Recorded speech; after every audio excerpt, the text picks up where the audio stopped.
Hello, and welcome to AP Table Talk, a podcast where we explore board games and what makes them interesting to us. I'm your host, Brian, and I'm here with my co-host, Dave Eng. So, changing up the tone here from our normal intro, we have a more serious announcement. Okay. This episode is the end. The end game mega episode! Oh, that's the twist, Brian.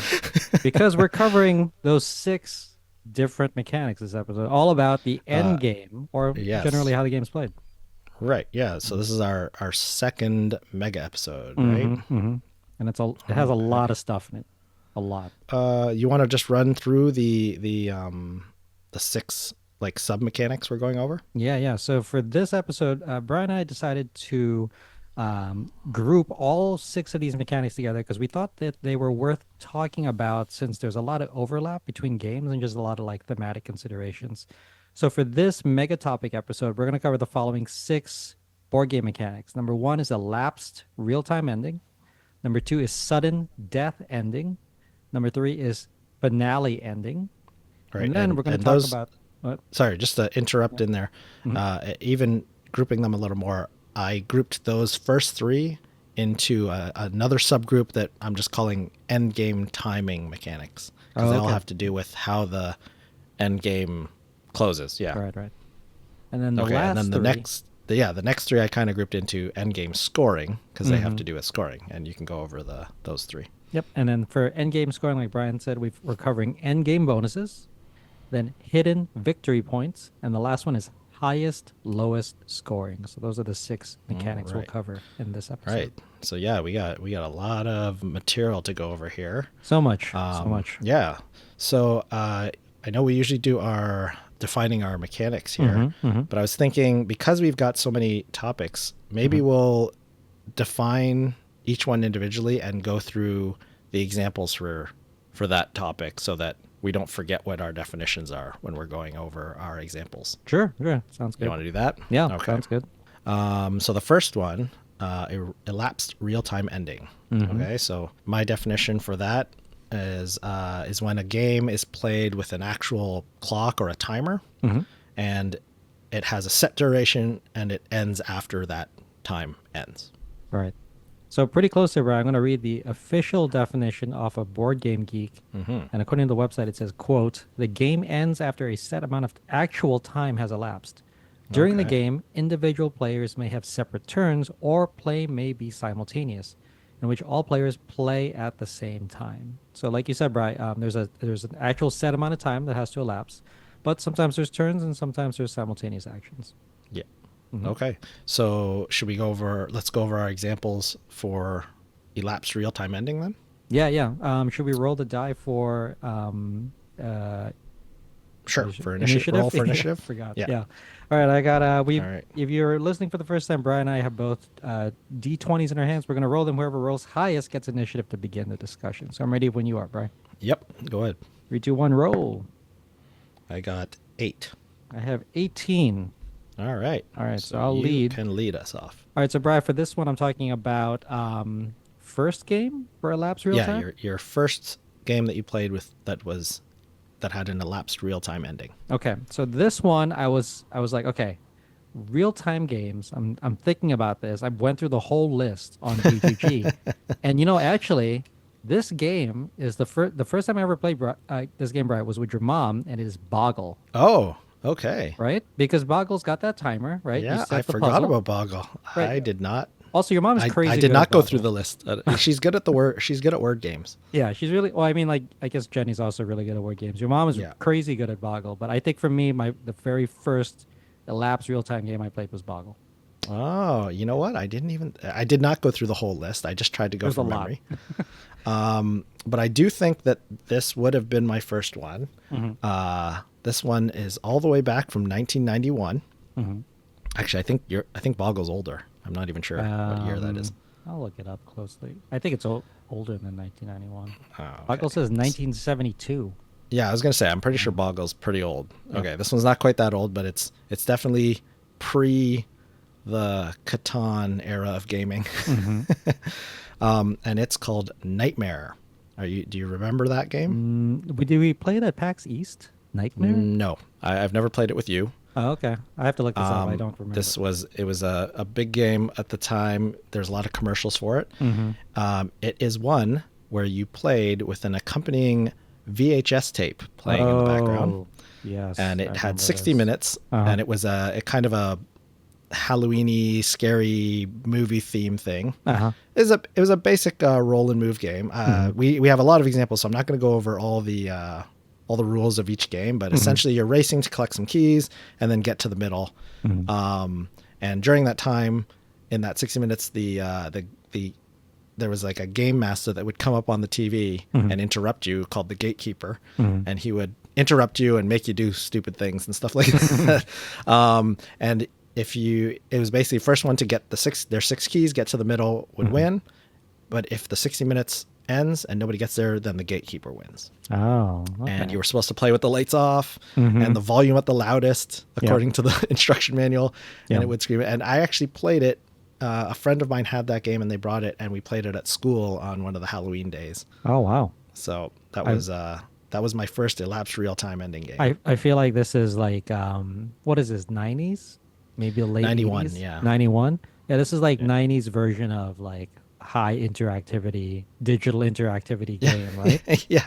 This is the equivalent of I guess phone app games now, but Oh yeah, it yeah. was VHS. And I mean, hopefully our listeners, some of them will know what VHS is still, I guess. But VHS is what came before DVDs, yep. and when you had to have a physical item in order to watch something.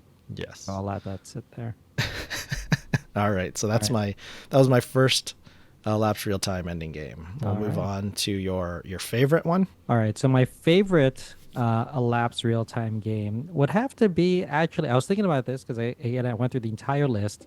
It's a Hmm. game I owned, have traded away, but I did use this in training when I was still working in student affairs at the college. It's called Magic Maze. Have you heard about this game, Okay. Ray? Nope. I don't know that one. So Magic Maze, again, elapsed real-time game. There's a timer. It's a cooperative game, and you are trying to move characters through like a space. It's a mall, but each player in the game can only move a character in a set direction. So like north, south, east, west, or diagonal, or like take the stairs or go down the stairs. So Okay. in order to move these characters around, you need to have the player that can only move characters north move the character that needs to move north when they need to move north at a certain time, and then have other players like move a character east when it comes time for that. So you're really relying on people. You can't talk to like Hmm. know where you're supposed to go next and who's supposed to do something. Okay. Okay. And I thought it was a great team builder at the time. Right. I don't know if I actually played the game actually for recreation. It was only for training. Right. For me, it was Just just for really trade. fun. Yeah, I did make a gigantic version of it. So I scan all the cards, and I made each Okay. card a 2 by 3 foot like Nice. poster on like cardstock. Right. I'd Right. say Right. Magic Maze because I got the most memories from it.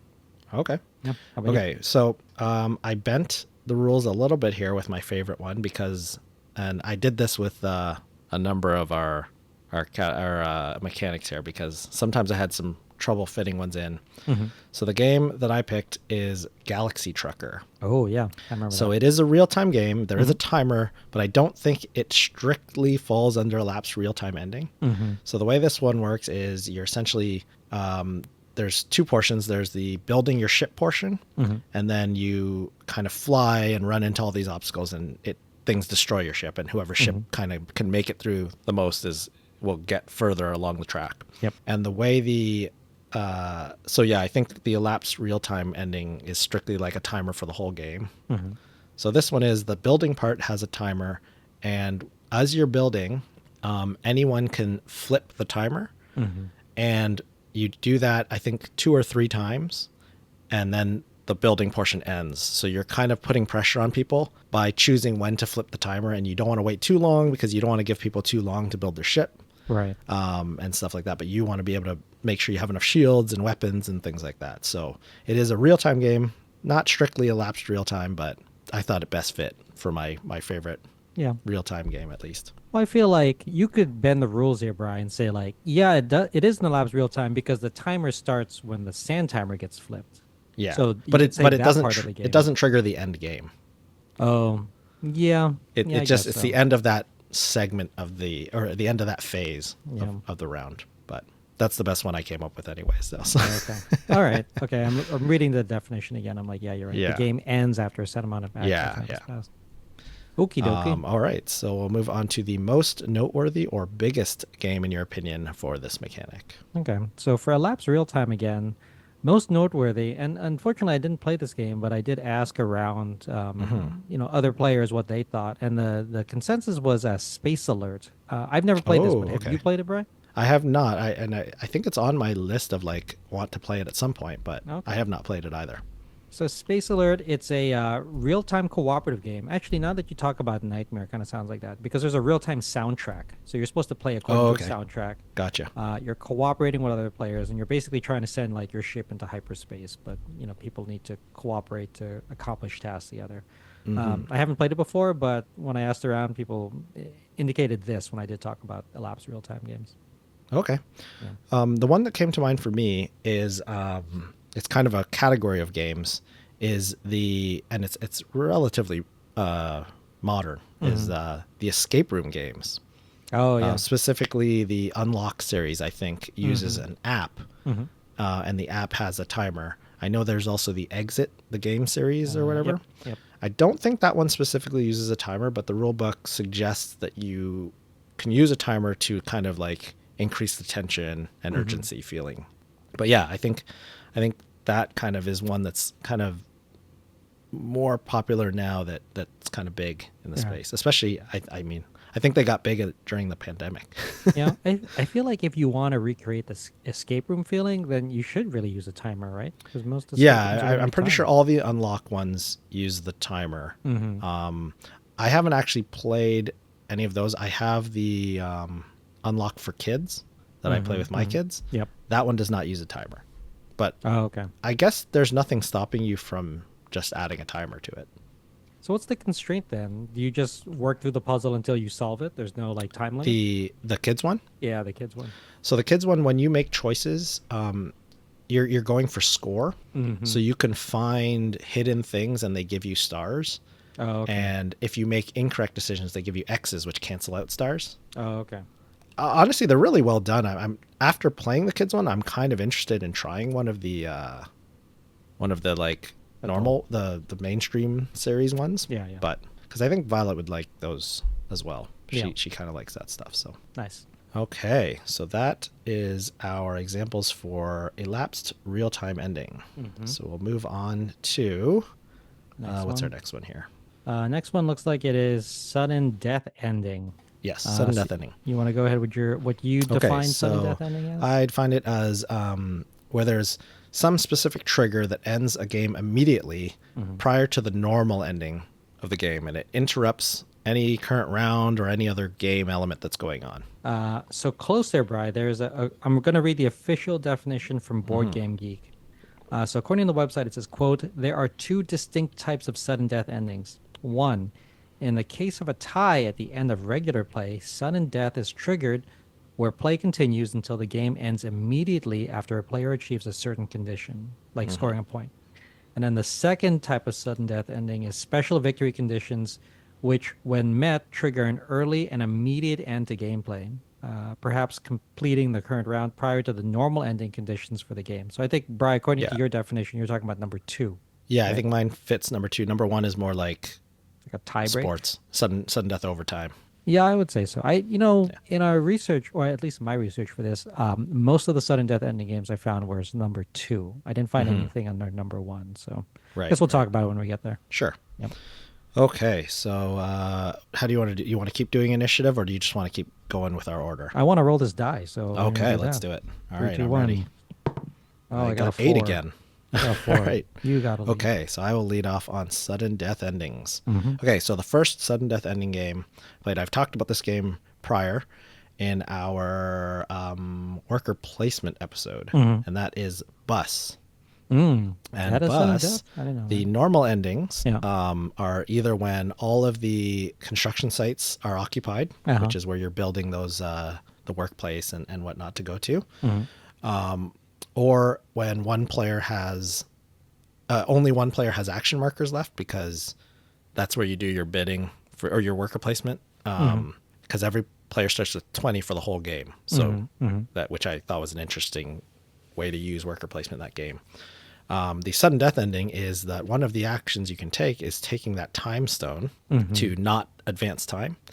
However, if the last time stone is ever taken, the game ends immediately, and it does not. You do not complete the round or anything, and you score immediately.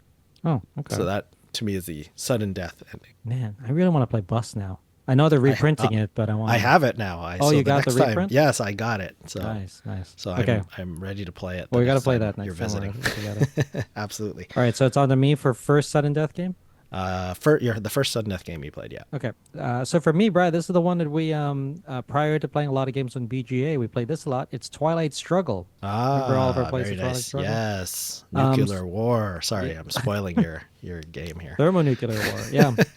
So it's a pretty popular game, but if you've not heard of it before, Twilight Struggle replicates. It's a two-player game. Replicates like the tug of war of the Cold War between the United States and Russia, and there's many. I would say there's many different ways the game can end, but one of the ways that's considered sudden death here is the DEFCON track. So if those who are not familiar, DEFCON stands for defense condition, and there are certain things that both the Russians and the Americans can do in the game, which reduce the DEFCON track, and you start at 5, which is peace, and it ever reaches 1, then that's considered nuclear war, and then everyone loses. Or no, it's the Russians side that causes it to reduce to DEFCON 1 loses. Oh, okay. So if you cause DEFCON 1, you want to maneuver it into a position where the other person plays, and causes it to go to DEFCON 1. So if you're the player that causes it to go to DEFCON 1, you lose. All right, that sounds very realistic. Actually, that game has a couple sudden death mechanics. Yeah, there was. I'm trying to think about the other ways. If you hit 20 victory points, it ends immediately as well. I believe when the scoring card, so in that game, there are scoring cards, and when that comes up is when you score regions. When the scoring card for Europe comes up and you control Europe, which means you control more countries in that region and all the battleground countries, you immediately win the game as well. Because the normal ending, or I used contrasting the normal endings to the sudden death endings to qualify games as a sudden death ending game. Yeah. Because the normal ending is the highest score after 10 rounds. Okay. So anything that ends it prior to that, to me, is a sudden death ending. Okay. Yeah, I agree with that. Yeah, at least sudden death that one had a bunch of sudden death endings. Yeah. And actually, my choice for favorite also has a bunch of sudden death endings. So it's kind of two games. It's the same game. So it's Seven Wonders Duel. And I think, although I need to play it, but based on what I've seen, it will take over as my favorite, is the Lord of the Rings Duel for Middle-earth, which is essentially a retheming of Seven Wonders Duel, but adding some area control to it as well. So in that game, the normal ending is most points wins.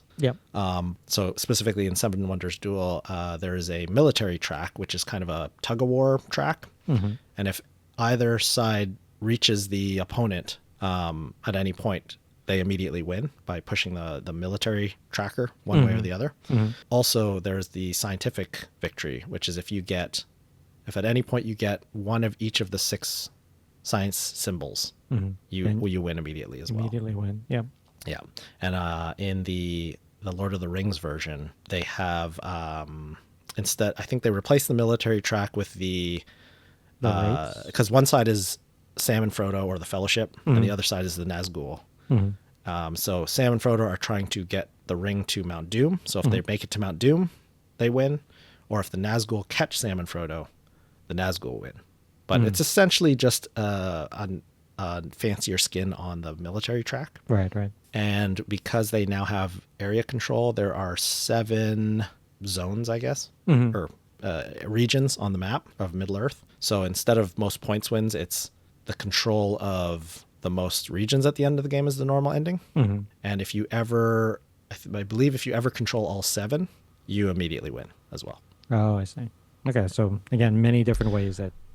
So they have a bunch of sudden death endings in that one, but that was one where I never bought Seven Wonders Duel because I have the original Seven Wonders. Yeah. But those games are nothing alike.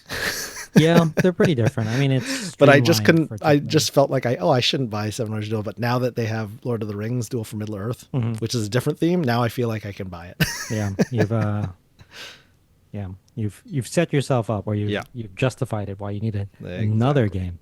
Yes, exactly. All right, so are we doing favorite game now? So your favorite? Oh wait, was I supposed? No, Yeah, yeah, you yeah, won the role, so yeah. you. So I did Bus, which was my first, and that was my favorite. Oh, okay. So Yeah, my favorite, we never ended up playing this one, Brian, because I had it, but I traded away. It's called Nagaraja. Had you heard about this game? it sounds familiar, but I've never played it. It's a two-player specific game, so I guess in the similar vein as Seven Wonders Duel, the with Hmm. the Lord of the Rings theme. But this one is like exploring an unexplored temple. Uh, it is you want to win at 25 points, at least at the end of the game, and not have any curses. Or you could lose if you ever have three curses. So like if at any Okay. time one player accumulates three curses, they just automatically lose. Mm. That's a pretty like bland explanation of the sudden death ending. But what I thought was really cool about it was that instead of dice, you roll chance sticks. So it's basically like it looks like a really long, like almost like a chopstick. Okay. But when you roll it, it has like there's only four results, right? Gotcha. Gotcha. One of the sticks has just like dots, another one has snakes, and the results indicate like what happens to your explorer inside the temple. That is the reason I bought the game, and that is the reason I traded away. Because once I played it, I was like, okay, well, I got my fill out of this. It takes up a lot of shelf space, so I gotta trade it. Nice. All right. Well, Yeah, yeah, no, I never played that one with you, so we'll have to track it down at a PAX one day. yeah. If it's in the library, we should play it. It's a good Yeah. two-player game. All right. So moving on to most noteworthy. Mm-hmm. For my most noteworthy, I actually had Twilight Struggle because Mm. I think that Twilight Struggle sat on the BGG number one spot for it had a record for a while until I think Gloomhaven came along Yeah, and yeah. took over. But so yeah, that's why I'd put it into my. I would say it would probably have been maybe in my favorite as well. Mm-hmm. But I do think that that one was probably the most noteworthy sudden death game. Right. Well, I'm really glad that we did not overlap so far. I feel like with six mechanics, Yeah, overlapping I is figure bound to there's going to be happen. some. So Yeah, yeah. So for me, this is most noteworthy, right? Most most noteworthy. noteworthy, yes, Yeah, for sudden death. sudden death. Only played it once, and it was with you, Bry, at a PAX.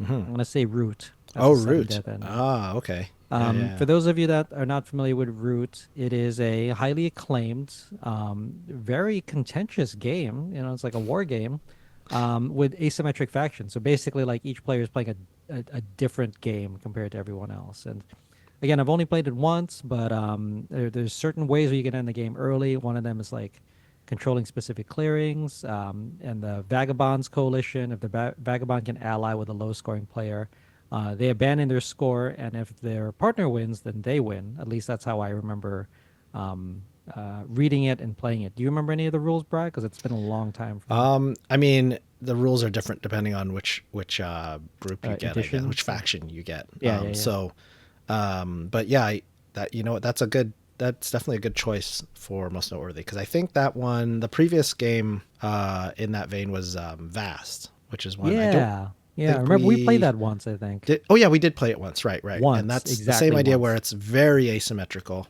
Yep. Um, but I don't think it had the same legs. Like Root, a lot of people still enjoy Root a lot. Like I own most of Root, Hmm.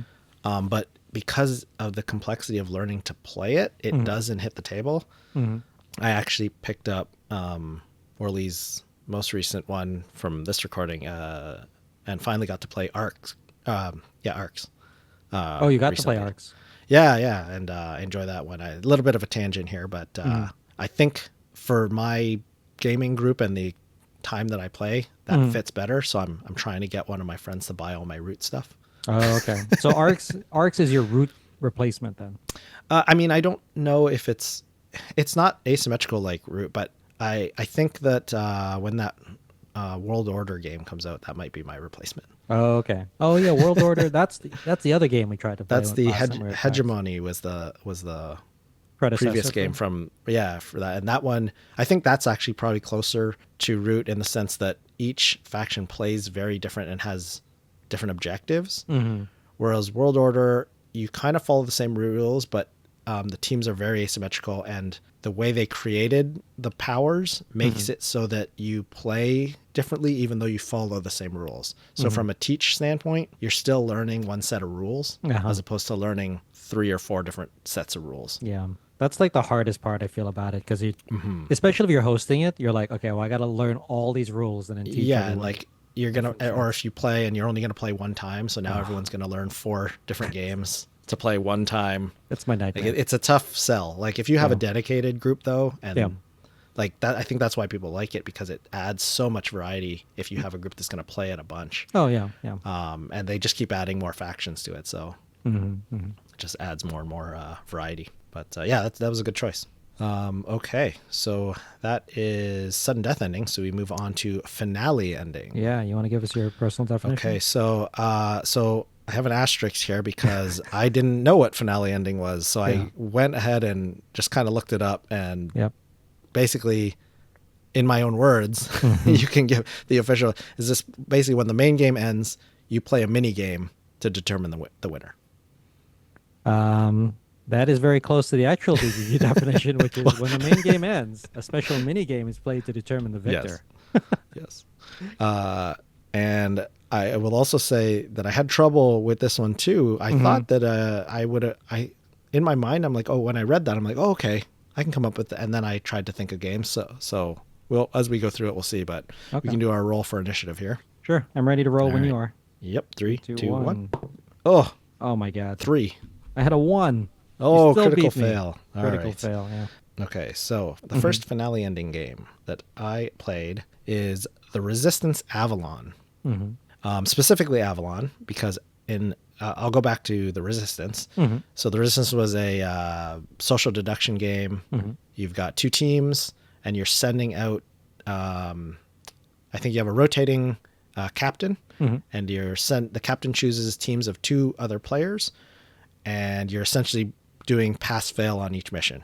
Yep. And one team is trying to pass missions, and then I forget the names of the teams. It's the saboteurs or something are trying It's to like fail red the team, missions. blue team, basically. Right.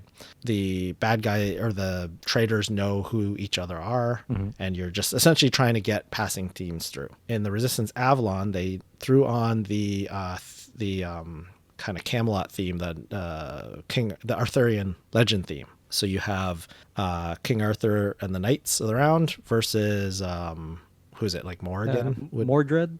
Yeah. And one of the mechanics, and it added some roles, some different roles. So one of the roles is that the Camelot, or the good guys, have Merlin, and the bad guys have an assassin. So the little twist there is that when the way the game works is at the beginning, there's kind of the game needs moderation in that everyone kind of closes their eyes. The bad guys then open their eyes to see who the other bad guys are. That would be the normal Resistance way. And then everyone closes their eyes again. Bad guys put their thumbs up, and then Merlin opens his eyes, and now Merlin can see who the bad guys are. And then everyone closes their eyes again, and then the game proceeds the same way. Now, the twist is that if the good guys win and get, I think it was the team to get 3 passing missions or whatever, the assassin then has one chance to guess who Merlin is. If the assassin can guess who Merlin is, they lose. Yep. And that's the mini game, which I think adds some interest. And then there's a whole bunch of other roles they've added for variants too. Oh, yeah. But the basically that's the part that adds that finale ending. Right. So I hate to break it to you, Bri. Same. I the also same wrote one. the Resistance Avalon. I'm gonna say though that you talked about the Resistance. I never actually played the Resistance. I jumped right into Avalon. Right to Avalon. Yeah, because I think I played the Resistance like once. Before.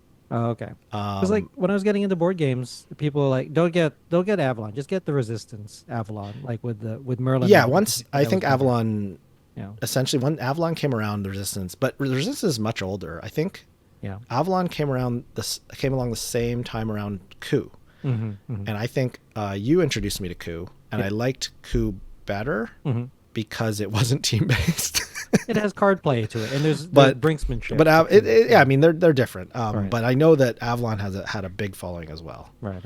Yeah, go ahead. So I'm not going to recap because Right. you had a really good explanation for the Resistance Avalon. But what I was thinking before is Like the finale ending to Avalon basically is like it's like getting um it's like getting the redemption shot for beer pong, right? It's like Yeah. when you're about to lose, or Beirut, or whatever you called it. Right. I mean, when I went to college, we called it beer pong. But Hmm. it's basically like, okay, you're about to lose. You get one shot Right. to sink it, and if you do, then you win. And I was like, okay, that sounds a lot like the Merlin guess, or yeah, the Merlin guess at the end of the Resistance to Avalon. Right. There's other ways you can do finale ending, but at the end of Avalon, it feels like the redemption shot for beer pong. Yeah, and it's just it's. I just found it an interesting mechanic in the sense that having a player know who the bad guys are and be able to make decisions, but have to make them in such a way that Out they themselves. don't know Yeah. that they can't give themselves away, right? Hmm. And then it also added that element of now people can also lie or pretend to be Merlin, Yeah. Yeah. which There's just those other more deception, roles. right? Yeah. Yeah. Right, yeah, like the lady in the lake. Or no, that wasn't a role. That was a power that Um. could get passed around. Yeah. Yeah. Yeah. There was one of the characters They know who that Merlin is, I think. no, there was one who didn't show themselves as a bad guy to Merlin. Yeah. So there was one bad guy who like Was super Merlin secret. didn't know was a bad guy then. Yeah. And then there's like I think there was like oh yes no it's a one good guy who knows who Merlin is. I think it's Percival. Oh yeah. Yeah. So It's a they know who Merlin is so that they can try to take the heat off of Merlin. It is very kill interesting when you me, have, but then Percival. Yeah. I think it's like Werewolf too, though. Like Yeah. when you have all these roles, in order to make use of them, you have to have more and more people playing. Like you can't play Hmm. all the roles and only have like 5 people playing. Yeah. Yeah. It has to So scale based on the yeah, player yeah. count. But yeah, that was early in the social deduction. Like then a lot of social deduction games were coming out Yeah. and more and things like that. So Hmm. okay, so we'll move on to favorite. Yeah. Favorite. Okay, so so this is one of the mechanics where I didn't have too many options here Hmm. that I found. So my favorite finale ending game was The Resistance Avalon. Ah, overlap, Yes. overlap. And why is it your favorite? Let's not rehash Um, like how you played again. again, Yeah.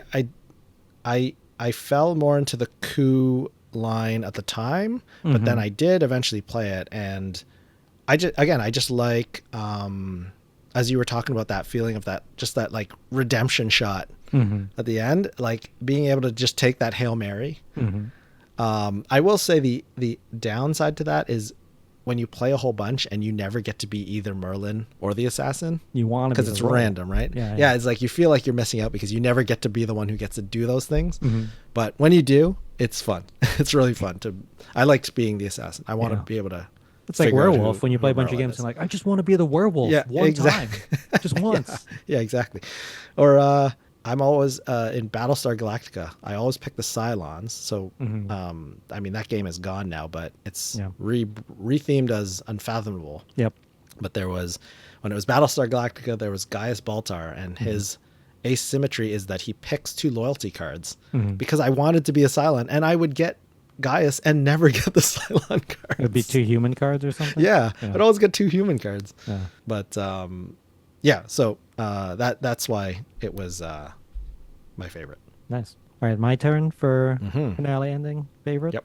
Okay, so for this one, this is the one where I said I really stretched myself in playing a lot of games for this episode.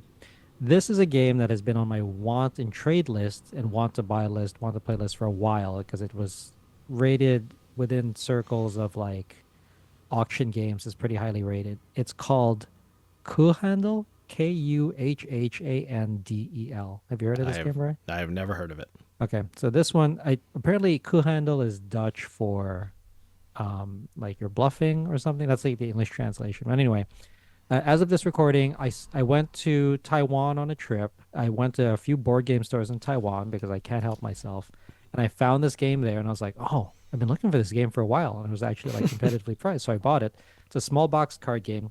It's an auction game where you are trying to collect sets of animals. There's like cows and pigs and goats and ducks and dogs and such and whatnot. There's only 4 of each animal. So in order to score for the set, you need all 4 animals. So when you play the game, it goes over a course of like auctioning, like you'll turn over a top card from the pile, and then it's a live auction. So people just yell out numbers until the auctioneer decides the auction's over, and then like the winner completes the auction. Right. But um, this happens actually during the game and also at the end of the game, which counts as finale ending. Instead of doing a regular auction, you can do what's called a like an animal trade. So, Bri, if you have like three horses and I have one horse, you need to complete your set. So you would say like, okay, instead of an auction, I'm going to offer you an animal trade, Dave. You want my one horse. So this is when you offer me like a set of money cards face down, like you offer them to me. And then Hmm. my option is I can accept that bid and give you the horse, or I can counterbid with some of my own cards, and then we reveal the cards to each other. Whoever bid the most gets the whole set. So if Okay, you okay. under offer me for one horse and I over offer you for the other three horses, I could get all three of your horses over to my side, and I Gotcha. would complete the set. Nice, nice, nice. But the reason this finale ending happens is at the very end of the game, you basically do animal trades in turn order until all the sets are complete. Oh, okay, okay. So and it's interesting because it's a closed economy like auction game, meaning that if you end the game with not a lot of money, people are just going to take your animals because you can't counter offer against them. Right.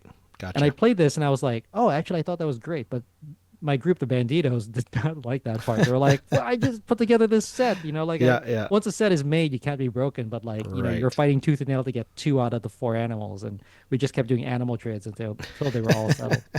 That's mine. It's called Kuh Handle, and it's an older game. I forget exactly what year, but it's been on my want to playlist for a long time.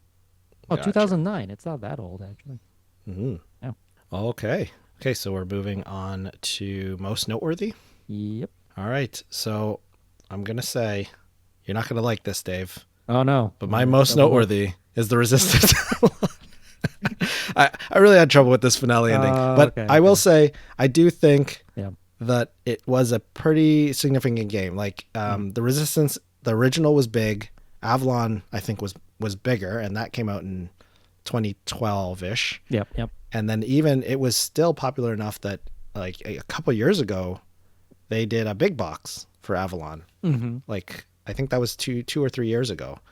So it's I think it's still considered to be a very popular game.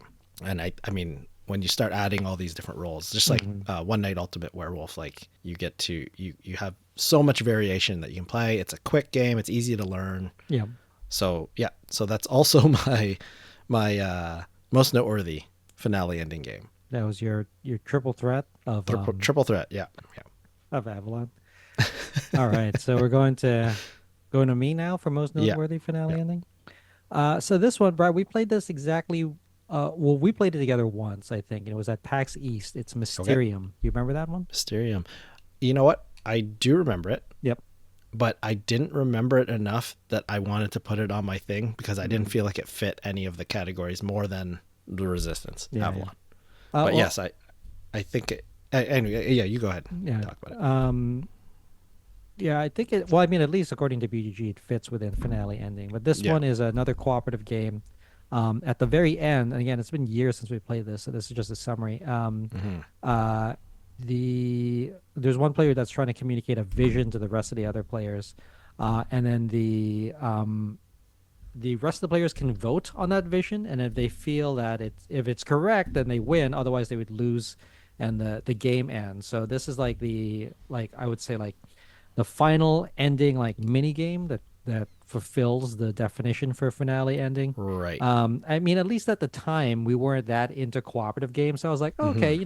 that was an interesting play, but it's not something I would really play again. But I would say that at least from a cooperative sort of social deduction realm, Mysterium is up there for pretty noteworthy. That also has a finale. Yeah, it was. It definitely had some hype when it Oh came yeah, out. I yeah. remember, like a lot of people were talking about that game a lot, and that group of your friends that we go to PAX with always seem to know like the current Vegan. hotness. So, Oh yeah, of course.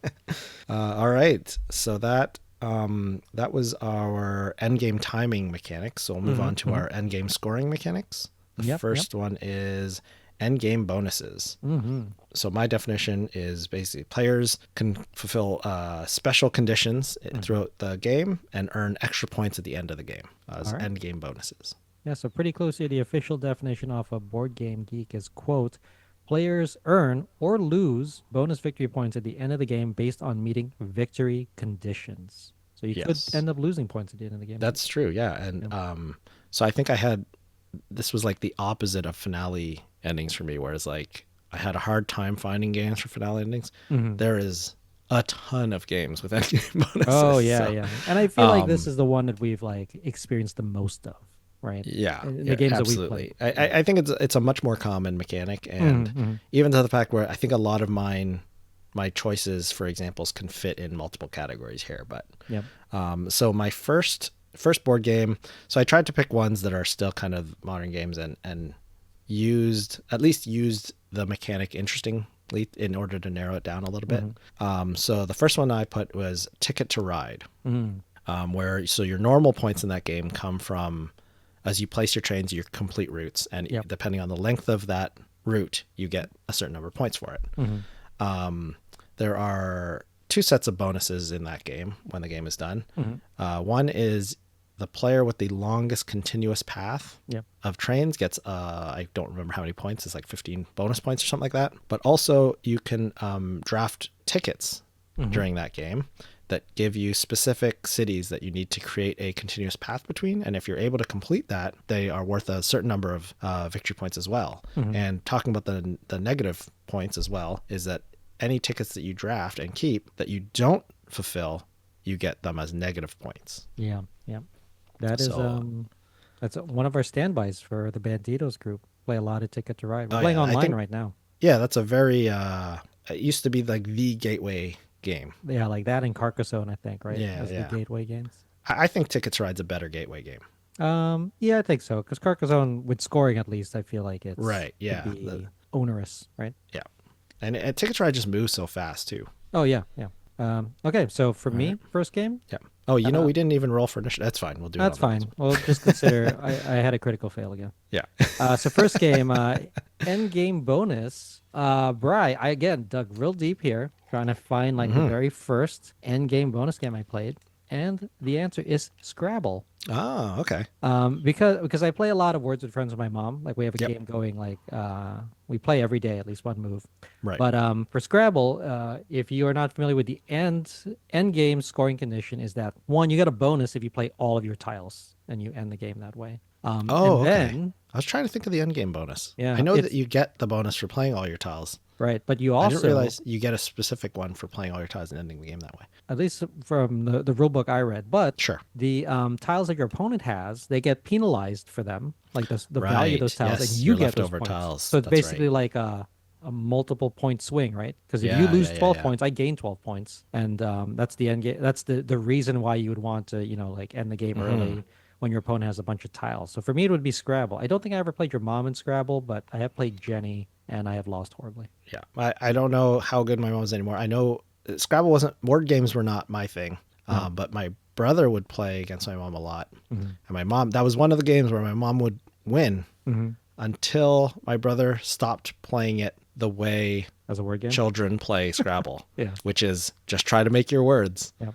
And he started playing it with strategy and just closed the board up Yep. so much that nobody could play any words. And he learned he learned the strategy side of Scrabble as opposed to the two word word, side. two-letter words. I think one-letter that's how words, he eventually beat Jenny as well. by just He could tying not up the beat my board. vocabulary. Jenny is Brian's sister-in-law, my cousin that we're Yeah. talking about. That plays She's a a lot of word writer games. by trade as well. So many word games. Yeah. Okay, so that was so I probably did play Scrabble before Ticket to Ride. I'm sure I did. Yep. But I did try to stick with designer games because I had so many to choose from. So Yep. Yep. but yeah, that's definitely a good example. Okay, so moving on to our favorite endgame bonuses. Okay, so this is one where I thought that it might be an overlap, but then I also thought there are so many endgame bonus games that maybe we won't overlap. We'll see. So I chose both of our favorite games, which is Scythe.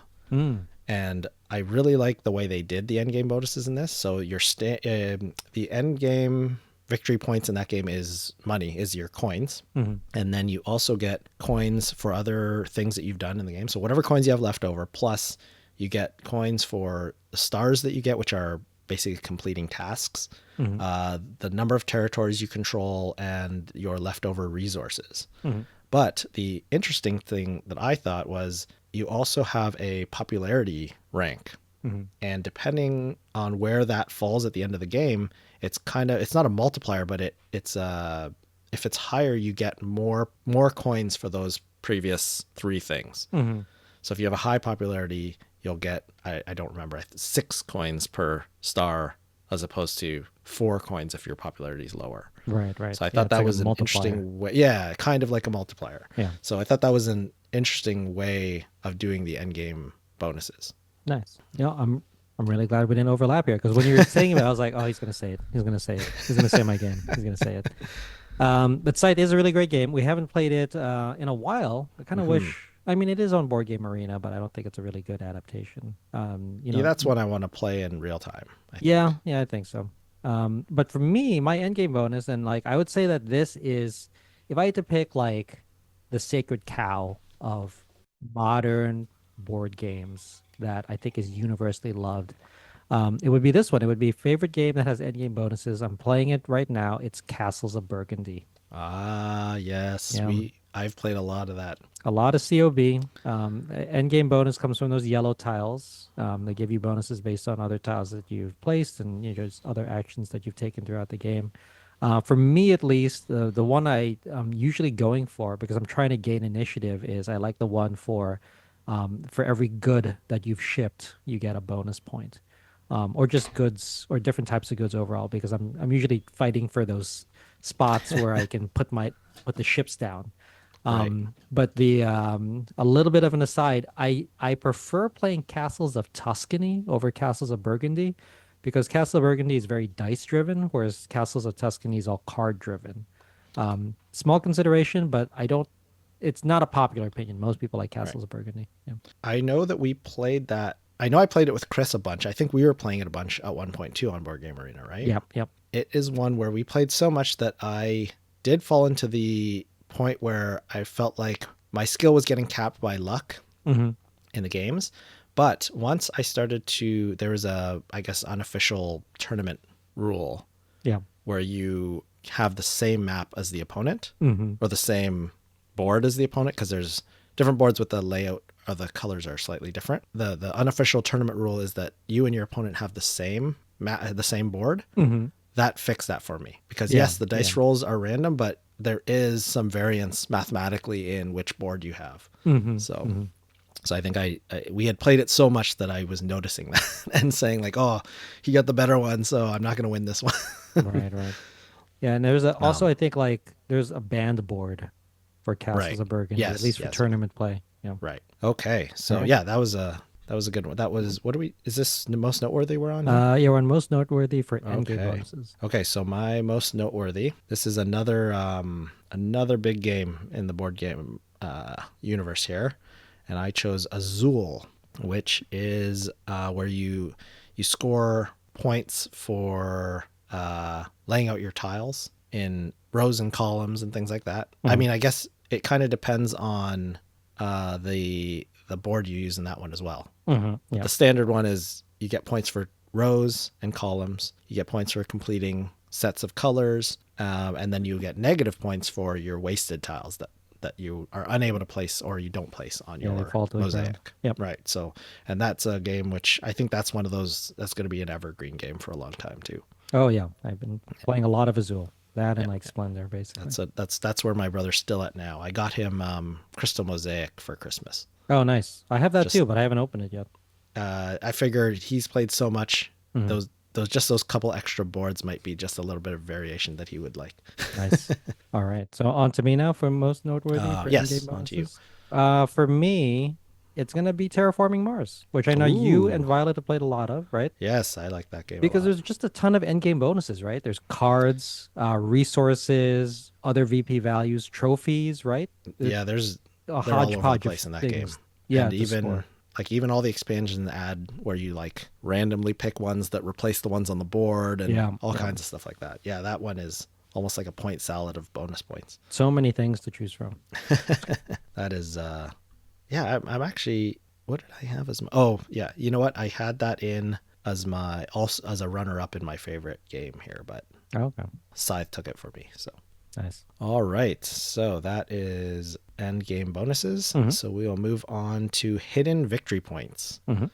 So hidden victory points is where a player's victory points are basically hidden Mm-hmm. from other players so that you don't have all the information of a player's score, whether it's their total score or a portion of their score. Right, right. And that's really close to the BGG definition, which is the number of victory points held by each player is private information. Which I don't know if this is a completely inclusive definition because there are some games where all of the victory points are hidden, some of the victory points are hidden, and then none of the victory points are hidden. So I feel like it could be a spectrum, right? Yeah, and because I mean, sometimes it's like, yes, all the victory points are hidden, but at the end of the game, some resource converts into victory points, but they weren't hidden, but Right. they You just didn't technically weren't victory calculate. points, right? Yeah. Like, so, Yeah. so yeah, as long as there was some type of hiding of some type of victory resource or something, I Right. considered it hidden victory points. Yeah. You want to roll again for this one? Yeah, let's roll. All right. So Okay. 3, 2, 1. All right, I got 10. 4. You go. Oh man. All right. I'm rolling low. Okay, so hidden victory points. So for my first game that I played with hidden victory points, I put Jaipur, which is a card-driven trading game where you sell goods, or you basically trade and sell goods for tokens, and those tokens have a range of victory points depending on the order that they get sold in. And then I think if you sell a certain quantity at once, there's also some bonus tokens. And then once you take them, you keep those hidden. So you know what they are at the time, except for the bonus ones. I think you don't. The bonus ones are random. Yeah. Yeah. But the other ones, it's kind of goes in order. But unless you're keeping track, I mean, I think that's how a lot of them go. Is like, yeah, you get the victory points, but if you're not keeping track of everyone, you only have a kind of an idea of where they are. Right. Right. That Well, I put that as my first all right. first hidden victory point game. Well, Brad, we overlap because that was also my Oh, very first nice. hidden victory point game. I like this game a lot, and I really like playing it on Board Game Arena, and we played it a bunch of times too. I like playing it on Board Game Arena though because I really hate having to reshuffle and reset everything at the end. Yeah, that was one of the early games that I got Chris into Yep. big time, and that was his big complaint was the reset. Yeah. Because it is a quick game. It is. I just don't like resetting things. Yeah. That's the onerous part of it. Okay, so we have a little overlap there, but that's okay. We're going over more than enough games here. Yeah, yeah. So okay, so we're on to what's the next one here? Favorite Favorite. game. Okay, Yep. favorite game, hidden victory points. Okay, I put another old one, but I think it came out before Jaipur, but I didn't play it until later. It was Incan Gold, which I think was originally called Diamant. Mm-hmm. Was that Bruno Feduti, right? I believe so. I'm playing this online right now. Oh, okay. That's actually a good one to play online. So this is a kind of a push your luck game. Good with a lot of people. You're essentially deciding whether you want to continue exploring this temple where there's randomly gems that show up, and then at any point you can choose to turn around and leave. And whoever leaves, everyone who's leaving takes whatever gems up to that point and splits them. I believe is what it is. And you want to leave before there's some hazards, before two of the same hazards show up. Otherwise you get nothing. And that's kind of the push your luck. But as you take these gems, you keep them behind your player shield or whatever. So you don't really know how many gems everybody has. Yeah, I think that that is like actually I think key to the game, not knowing how many gems The other people exact have. amount. Like, again, you have an idea, Yeah. but it's especially that game is better with more people. So it's really hard to keep track when you have like 6 people playing that game or whatever. So Yeah, yeah. I think I'm playing it online with 4 other people, so it's a 5-player game. But yeah, I think that if you didn't have that, it would just slow down the game a lot. yeah, because you would just integral. it would become mathy because it'd be like, well, I have to keep going because if I don't get this, then I'm gonna lose. this guy's gonna win or whatever. Yeah. Right. So, but that's a fun like just kind of casual social game. Fast game. Yeah. Yeah. All right, on to me for favorite hidden victory point. Yep. So for me, Brian, this is the one I recommended you play before. I played it a few times in person. I really like it. It's called Zoo Vadis. You remember this game? Or Oh, is that the where you're making the animals? Yeah, the that are- animals are kind of Yeah, anthropomorphic, and they live Yeah, in you a told me about zoo. that, and I went and looked it up, and it sounded like something I really want to try. I definitely I put it highly rated in my like I want to play Right, games. right. I think For they those recently had a re-release with re-release like of it. all new art and stuff. Yeah, I think that was like the last. It's a Reiner Knizia game, which Mm-hmm. we'll talk a little bit about later. But for those of you who haven't played Zoo Vadis, is a game about animals in the zoo, and they're trying to escape out of the zoo. And the the game is a lot about negotiation, and you can basically do things in the game if you get other people to agree with you. But that also means that you got to negotiate, Right. often for coins. But I think what makes the game flow along is that the coins are victory points, but they're hidden. And like to your point, Brian, about like ink and gold, if it were available, then you could math out like the expected value of like a trade or something. So I'd like that they're hidden because otherwise, again, like ink and gold, that game would grind to a halt if you could sum up all of Right. Right. everyone's victory points. Okay. So we will move. Yeah. Just the whole theme of that one just interested me. Yeah, you'd really like it, I think, because the negotiation part is like that's all of the Right. game. You need to So be yeah, able to I think negotiate my well. only hesitance with negotiation games, as far as of getting them, is Mhm. that they generally don't work good with two players. And Yeah, you need at least I three. want most of my games to work with two players. Yeah. But if it's good enough, sometimes I just say, I'm buying it anyways. Alrighty, so we are on to most noteworthy Most or hidden noteworthy victory for points. hidden victory points. Yep. Okay, so I put another classic on here, Hmm. Puerto Rico. Oh yeah, yeah. So I played a lot yeah, of it. the in that one the victory points there are public victory points which you get from the buildings that you build, Hmm. but the hidden victory points are when you deliver goods as the when you choose the captain role. Those Hmm. victory points are hidden. So there's a little bit of a combination of both there in that one. Right. I won't rehash Puerto Rico because I know we talked about it before, but the at least for the hidden victory points, that's useful because otherwise I would just feel so despondent because I'm so far behind in our like last Puerto Rico game. Yeah. I Um, mean, I think it is a significant source of victory points. Like you yeah. can focus on that. Hmm. So it's not like it like I know when you explain it, it sounds like, oh well, who cares? Like you can see all the buildings, but I think Hmm. it can be a very significant amount of victory points from the captain. So Right, right. For me, for most noteworthy, I'm gonna go with Raw. Have you played that oh, auction game, Bry? so I think I've only played it once, but I know Mm. that's up there Yeah. in games that you like, and I want to play it again because I like auction games, Yeah, yeah. And and this, I I would say think that this is one the time I best one. played it, I didn't really get everything that was going on. Hmm. I think it was at PAX, and it was a real quick learn, and it just didn't click right away. But now that I've kind of seen a video of it and kind of thought about it some more, I was like, oh yeah, I Yeah. think I want to try this game again. It's a solid auction game. And I think Hmm. you might have played the older version before they made some like user interface tweaks because it Okay, was hard to tabulate like the right, end game score. But at least the current version that I think is put out by 25th Century Games has made a lot of updates there in how you right, tabulate it and just makes it easier. But for this one, there's victory points and tablet tokens, and those are all kept hidden until the end of the game. So you know gotcha. a little bit about the score, but not everyone's total Hmm. score. Just not the full picture kind of thing. Correct. Yeah.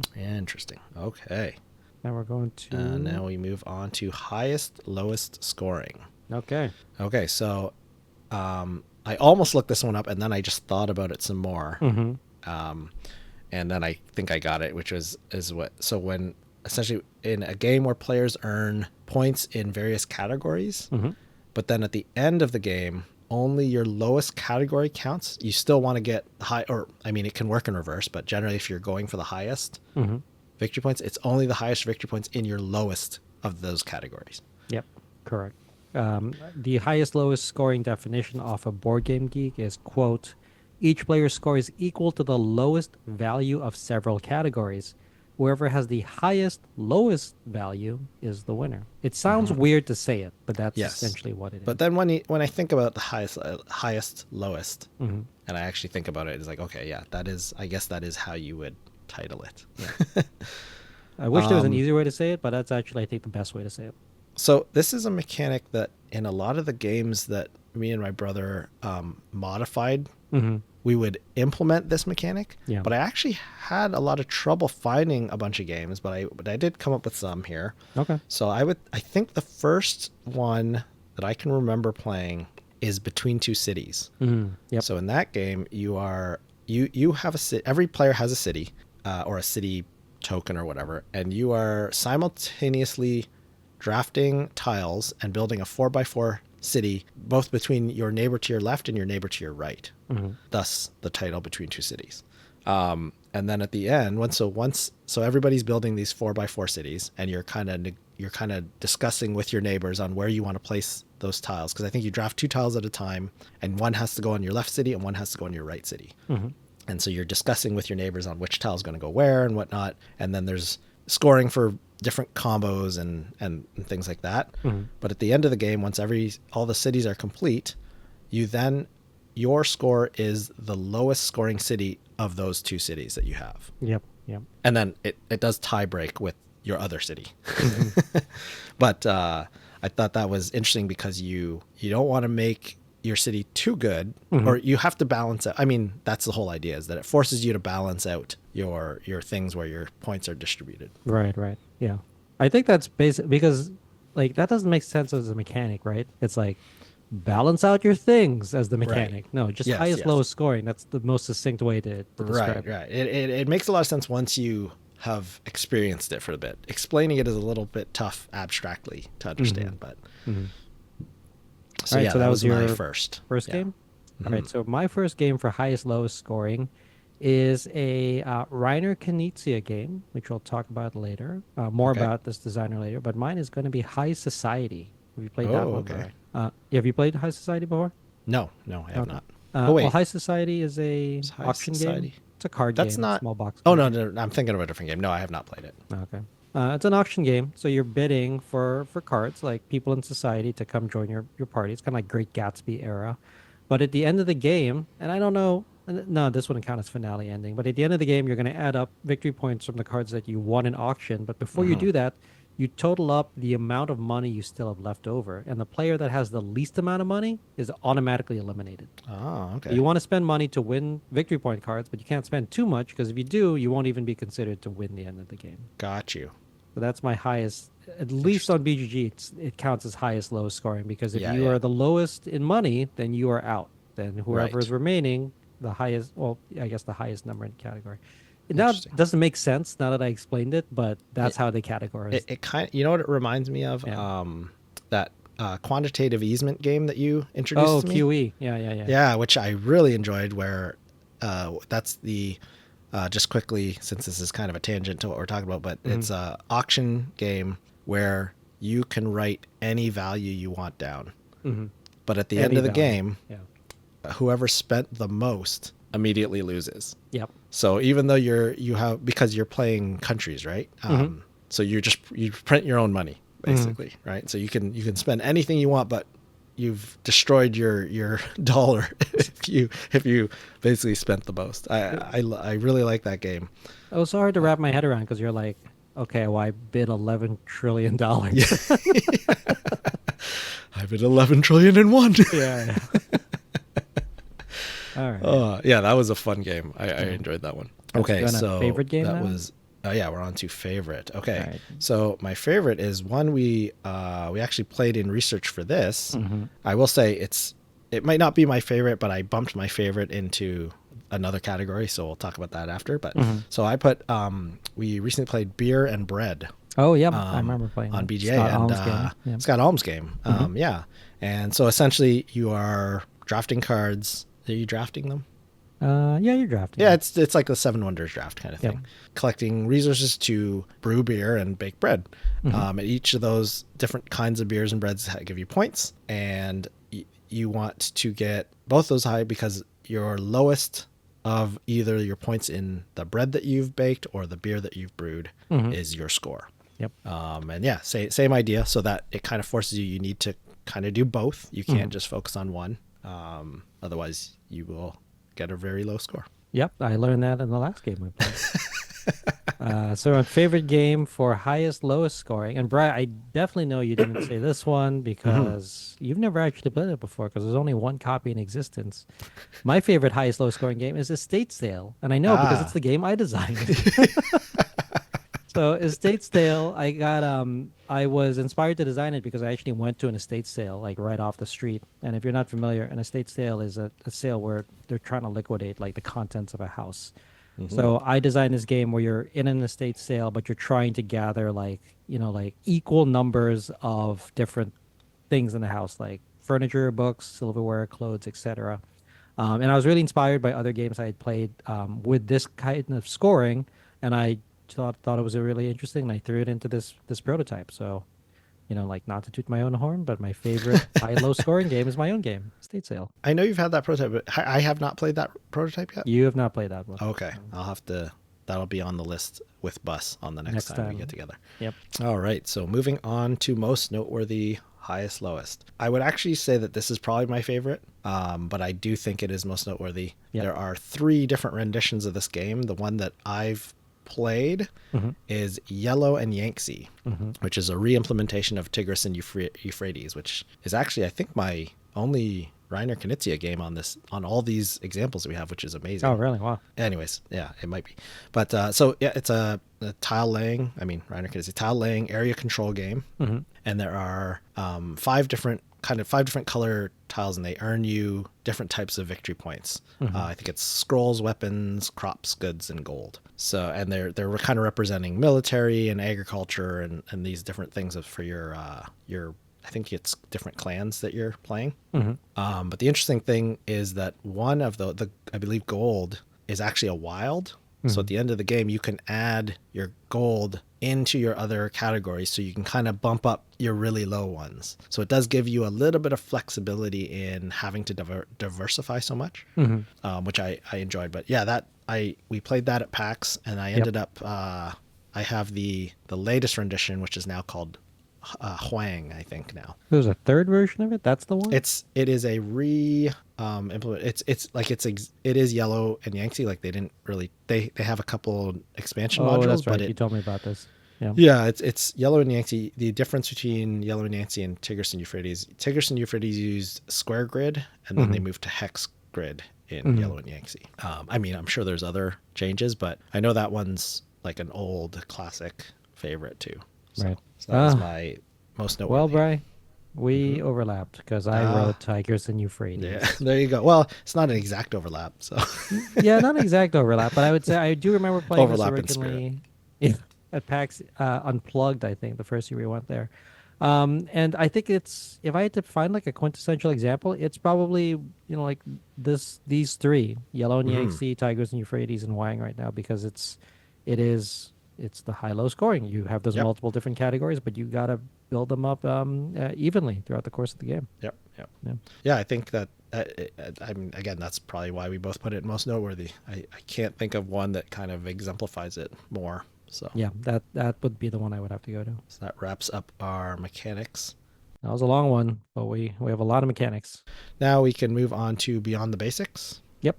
So here we're going to just do our usual categories and talk about, I guess more generally talk about the all the different mechanics. I don't think we need to talk specifically about each one. We can just kind of openly discuss them in each category. So shall we do a roll? Yeah, let's do a roll for initiative. Okay. So 3, 2, 1, roll. All right. Oh, I got 2. All right, I got 14. All right. All right, no critical failure for me. All right, so the first one we want to talk about is integration with themes. So here we're talking about, is the mechanic flexible enough to fit different themes, game worlds, and stories, and can it help to create a cohesive and immersive experience? So I'll talk about them. I won't talk about each individual mechanic, but I'll say it like this. I think that the most flexible ones of the ones we discussed so far, Bri, are end game bonuses and hidden victory points, because you could basically use those for any type of game at any genre. Yeah, very. As far as theme is concerned, they can be molded to whatever your theme is. Yeah, exactly. Yeah. I would say though that the most immersive of the mechanics would be Elapsed Real-Time, because I think that if you're looking for tension in a game, that's probably the best way to add tension in the game. That, and I would say the runner-up would be Sudden Death. But I think that Sudden Death needs to have a better thematic integration. You can't just throw Sudden Death into any game theme. Right. Actually, so I have almost the same points in mind. I have that Elapsed Real-Time Ending is, again, the examples we had earlier was it's great for the escape room type games because it kind of matches that. It's great at creating that kind of urgency and tension. Yep. I mean, I guess the downside is for some people that can be stressful in a bad way. And I also, I also had the Sudden Death Ending is good. I think it's specifically good for like historical war games, which is up your alley. Oh yeah. But it does the same thing in creating that kind of urgency or tension because you don't know exactly when that end is going to happen, right? Right. And then what is it? Oh, the last point I had was I think that the most theme dependent mechanic would be highest, lowest scoring and finale endings, specifically Right. because I think that they require the right fit in order for it to not feel forced. I feel like finale endings is definitely something that it needs to work really well with the theme. Otherwise, it'll feel like tacked on for Yeah, me. I Yeah. agree. And with the highest lowest scoring, I agree with you there too. Like it fits with like a Civ building game, which is essentially what Tigris and Euphrates and Yellow and Yangtze are, is because Yeah. it kind of symbolizes the different categories can represent like the points of your society. So the Hmm. lowest Hmm. scoring one is like the weakest part of your society kind of Yeah. thing. So Cool. yeah, it is thematic as long as again it's designed for the right theme. Right. Right. All right. All That's all right. I had for Yep, same. We'll move on integration of the to theme. depth and strategic options. Okay. You want me to lead on this one or you want to Yeah, go? sure. Go ahead. Okay. So for depth and strategic options, the things we're considering is does the mechanic offer meaningful choices and decisions for players? Does it create interesting decisions and trade-offs? Is there room for different strategies to emerge and compete? And is the mechanic, if it's too simple, the mechanic can become repetitive, and if it's overly too complex, it might be daunting for newcomers. So here's my great overview. The depth heavy mechanics, I think, are endgame bonuses and highest lowest scoring because they provide both long term planning and layered strategies. Because I feel like those two really complement well. And we see it in a lot of the different strategy games that we played before. Do you agree? Yeah, so specifically the highest lowest scoring, Mm-hmm. it does kind of it forces you down a certain path. It doesn't Mm-hmm. force you to a certain strategy, but it does force you to diversify. Yeah. Like you cannot focus on one category. Mm-hmm. But what it does add is that you can target a weak category of your opponent. Oh, yeah, yeah. So if yeah they're doing good but you can see their one red category is they're really low, Mm-hmm. you can now target that and deny them those points, which it doesn't matter how high their other points get then, because if they can't bring up that red category it doesn't matter anymore. Yeah, they're gonna Yeah, score for that lowest category. so again it does, it kind of forces you down one route but also kind of opens up a different interesting Mm-hmm. option there. The other one you mentioned was endgame bonuses. Yep. And again, from a strategy standpoint, I'm thinking of something like Terraforming Mars is like, yeah, you want to go and kind of try to monopolize those endgame bonuses because a lot of times they can give you a very significant chunk of your victory points from endgame bonuses. Right, right. Actually, one that we didn't talk about, it's not an endgame bonus, but was it River of Gold that we played? Yeah, we played that on BGA. That has endgame And bonuses too. yeah, it. Oh yeah, actually, yeah, it was the end game bonuses, and Mm-hmm. I remember in that first game, I saw some of them, which was like the do the 3 different delivery categories or whatever, and it was just like, Mm-hmm. okay, I'm just gonna rush and get all of those as quickly as I can, Yeah, yeah, yeah. and I was able to get a pretty significant lead at by grabbing those. Mhm. I had a couple others for Yeah, go ahead. I think for when we're talking about depth and strategy, I think in order Hmm. to make sure that the game still feels tense and at least close, Hmm. I like the sudden death and hidden victory points because they keep players Right. engaged through that uncertainty because they're not 100% sure. Oh, So go I was ahead. just going to say, I think Yeah. with the sudden death Yep. ending, one of the things that can almost give you that same feeling as a push your luck type game, Mm-hmm. Mm-hmm. because you have to kind of make the guess of when you're going to. Sometimes you have to switch your strategy when you're at the end game. Yeah. So if it's sudden death, you don't exactly know when that's going to happen. With the hidden victory points, it introduces that element of bluffing in some games too, where because you don't have an exact, you kind of have to make a guess based on how other players are playing Mm-hmm. to Mm-hmm. determine where their points stand. So it does give you some, it adds some of those elements in which wouldn't normally be there. Right, right. And then the last part here I had was fast-paced mechanics. So again, we're talking about depth and strategy. I Hmm. feel like Elapsed Real-Time and finale endings, they increase the intensity. Definitely feels intense when you're playing with those mechanics. But I often feel like if you can't think quickly with an Elapsed Real-Time game, it hinders your strategy. So some people like Elapsed, like real-time games, some people don't. But some people really feel like it ramps up the intensity if you have to strategize and do it like according to a time limit. Yeah, like there's that again. There's that element of stress which some people like and some people don't. Yeah. I think what I like about it, so I'm thinking of my one of my examples, which was Galaxy Trucker. Mm-hmm. It's kind of that risk management of time versus points. When do I want to flip that timer? Like, do I think that I can flip it now and still make the structure, the points that I'm still missing on my ship in the remaining time that I have left? And I like that decision making, and especially you have to make it then with that added pressure of like still doing stuff at the same time and the timer going. So so for me, I like it, but I can see why. Well, again, you have to be in the mood for that too. If you want a relaxing game, like I wouldn't compare playing Galaxy Trucker to playing Cascadia, for example. No, completely different. Completely different. Should we go into balance and fairness? So we can move on to balance and fairness. Sure. All right. So for balance and fairness, we're considering if the mechanics give all players a fair chance to succeed, regardless of position or luck. If there's opportunities for players to catch up for player interaction, and an unbalanced mechanic can lead to frustrating experiences and discourage players. So I've got 4 points here.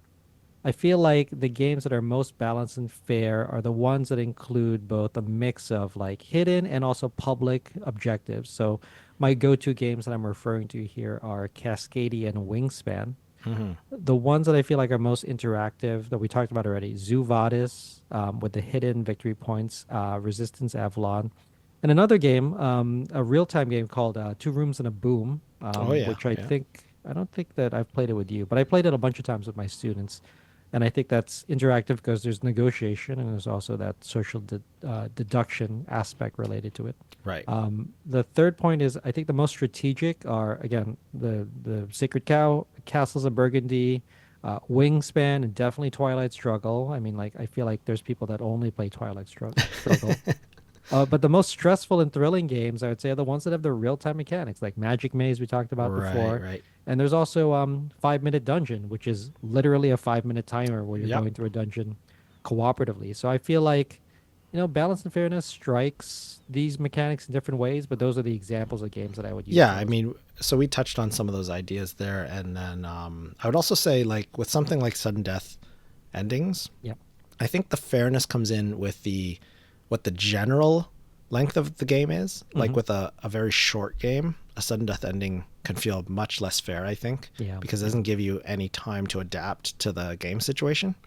Of course, that's a general statement, obviously, if the game is designed in a certain way, but and something like the finale ending, I think, can be used as like almost like a catch-up mechanic. So we talked about the Resistance Avalon, my only example in that category.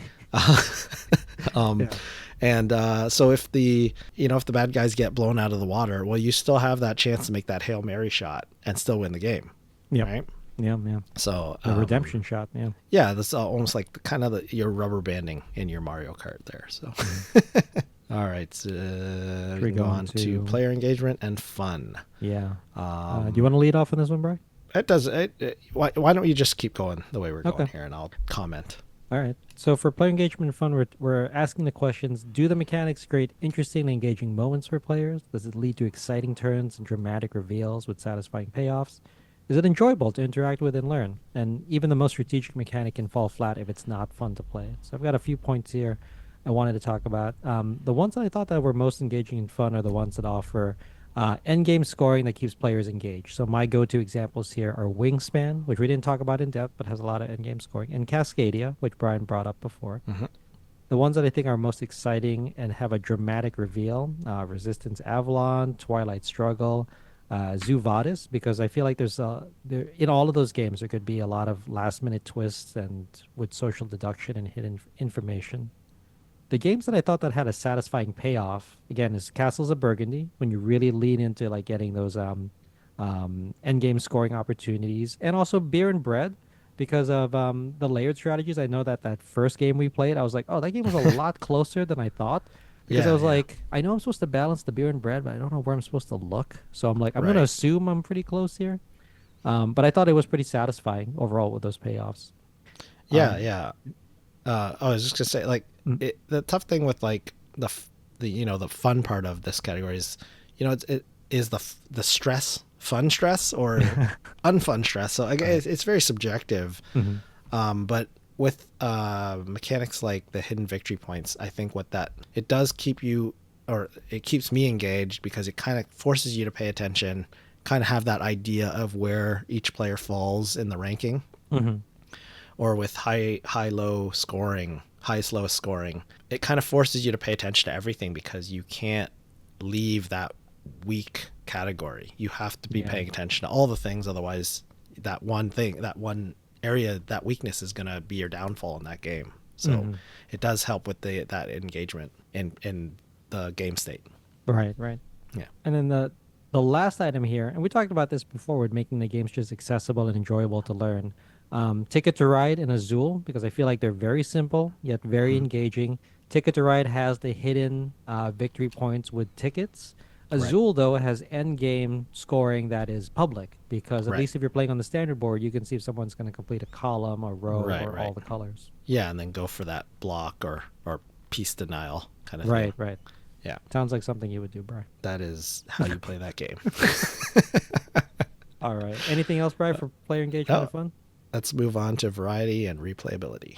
All right. So for variety and replayability, we're looking at if the mechanic offers enough depth and variability to keep players coming back for more. And then we also consider if the mechanic scales with different player counts and experience levels. So I've only got 3 points here. I think that the most replayable games are going to be the ones, again, that have public and private goals, introduce hidden information, or force adaptive strategies. And that kind of goes across all of the different mechanics. Right. You can't always use the same strategy. Most of these I didn't feel directly impacted variety and replayability, with the exception of the endgame bonuses. We talked about Terraforming Mars as point salad of endgame bonuses. So with all that different variety and what you could be going for, it really helps to give you that replayability of your changing up your strategy, changing what you're going for in the game. Yeah. The one criticism I have here is for both sudden death and finale endings. I think they're really exciting, like we talked about, but I think that you need to have a strong implementation of them to avoid it feeling frustrating. Because like you said before, if it's a short game and there's sudden death, it could feel really anticlimactic. You know what I mean? Right. Yeah. And I think as you said, the same with the finale ending. Like if you have like a really complex game and it boils down to one simple finale ending decision, just kind of negating everything you worked for. Like it works in Resistance Avalon. That's because it's a short game. There's not a huge investment prior to that. Right. So if you won your 3 right away and your team worked really good together, but the other team guessed and you lost anyways, that's not the same as like you just played a 3-hour war game, but then at the end Hitler was able to throw a rock into a hole and blow you up the Death Star. So I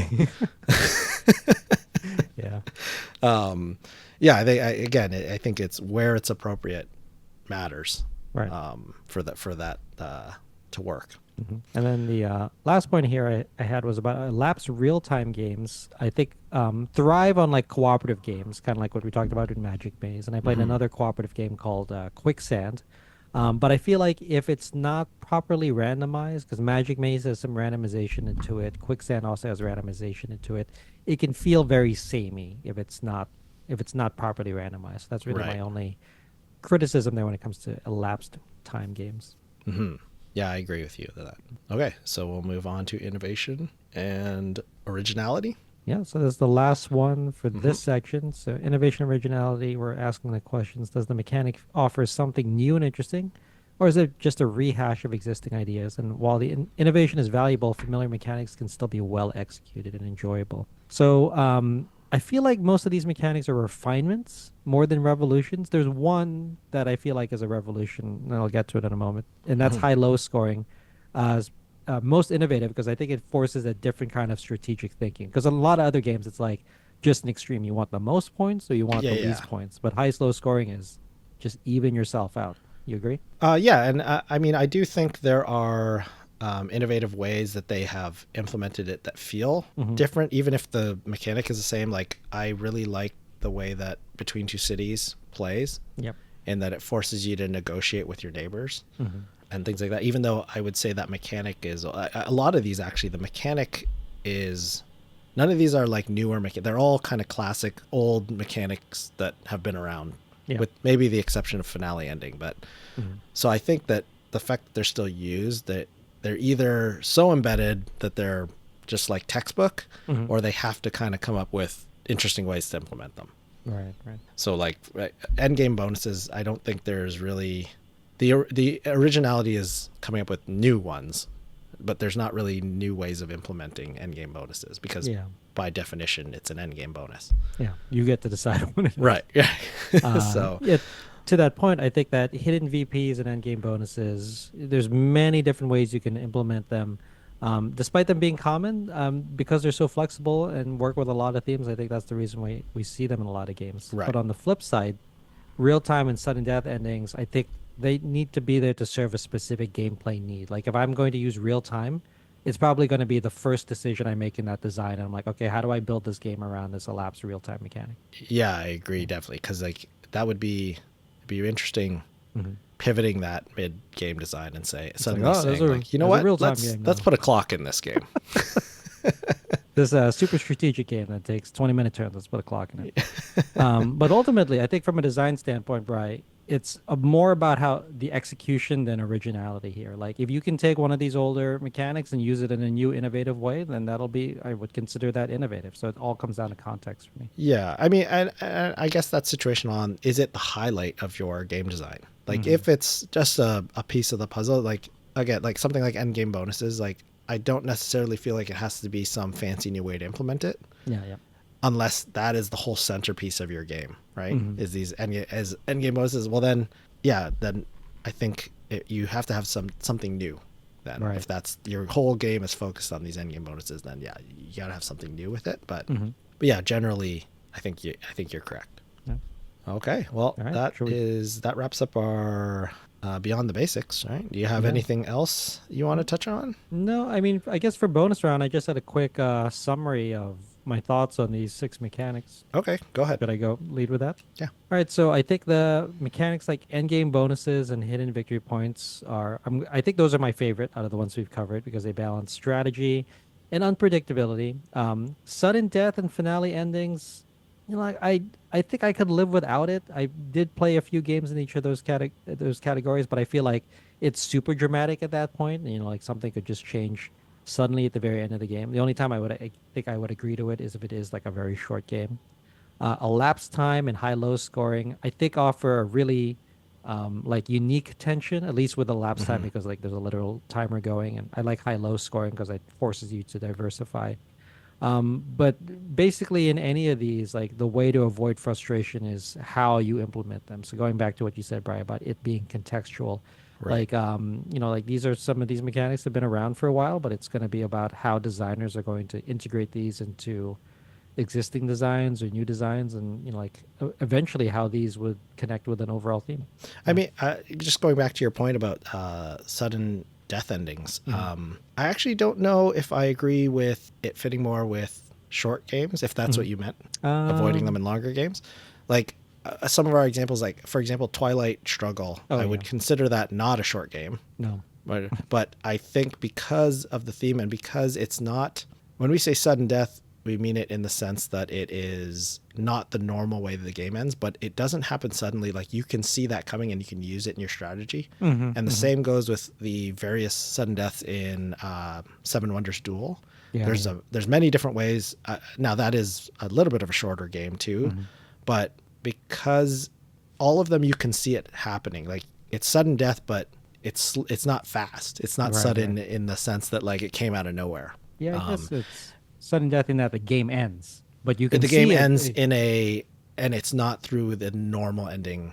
It doesn't run the full course of the game, right? It ends prior to the full course of the game. Yeah. So I think it's just there. It's implemented well in those games and it fits thematically, and it doesn't feel, because it's not sudden in the sense that it just happened immediately. It doesn't feel like it came out of nowhere and blindsided you. Like I think you would see those things happening, and you're kind of just powerless to stop. If you lose to it, it's because you were powerless to stop it, which to me is a good point to the game, is that you had the player who won that way had to strategize to get there. Right.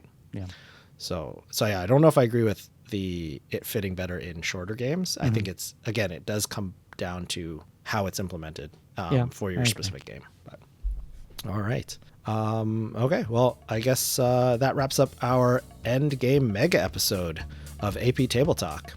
If you'd like to hear more content like this, please be sure to subscribe. You can also check out more of our content, projects, and other information about us at universityxp.com. Thanks for joining us. We'd also love it if you took some time to rate the show. We live to lift others with learning. So if you found this episode useful, consider sharing it with someone who could benefit. Until next time, game on.